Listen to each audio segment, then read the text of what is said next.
What's up? Welcome to a very special playoff edition of Quality Control. I'm the quality control guy, Grant Cohn. The 49ers are in the division round of the playoffs, and they're facing their nemesis, the Seattle Seahawks, who really whooped them up last time they faced. As you guys remember, it was a week ago, week and a half. And I mean, the Niners lost that game for a lot of reasons, not as talented as the Seahawks.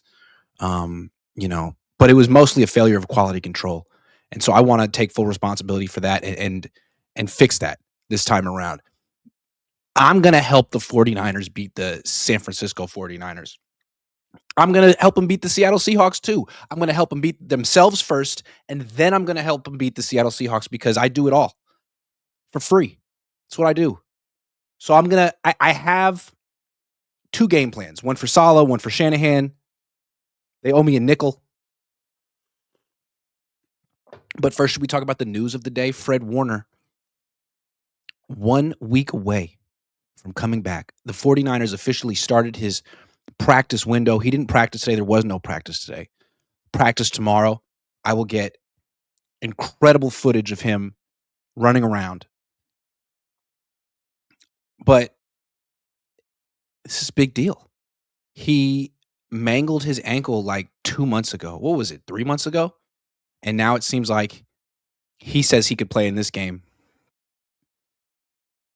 Part of me feels like rest up and come back at 100% because Eric Kendricks and Garrett Wallow played so well. Do you really need him? I mean, if he's not in football shape and he's not 100% healthy, it'd be great to have him in the huddle and have him on the sideline, but I wouldn't rush him back, especially with the 49ers history of injuries. And I mean, they have so many injury problems. We're actually talking about electrical substations and stuff like that. So if any team needs to be careful, it's the 49ers with Fred Warner. But it seems like he's pressing the issue and he's such an incredible athlete that they may actually clear him. So that's great news. If they were to get to the NFC Championship game, theoretically, he would give them a better chance to win it. But they have to beat the Seattle Seahawks without him.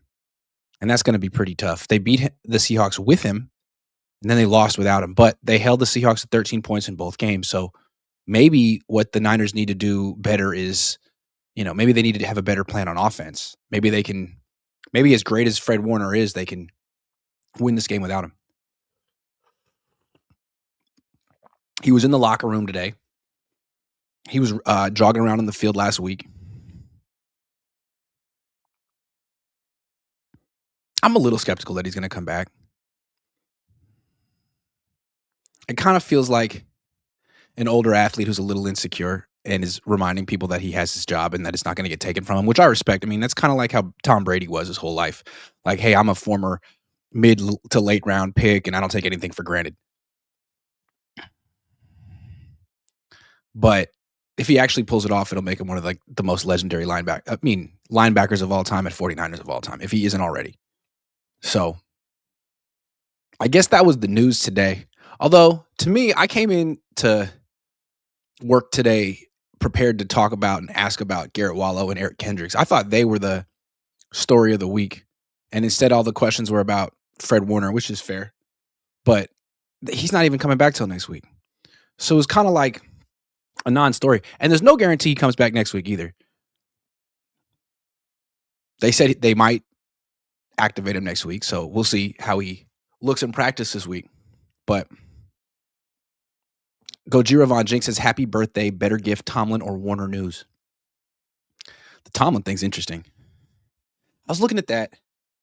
I made a TikTok right after Tomlin resigned saying, boom, this is where Saleh's going to go.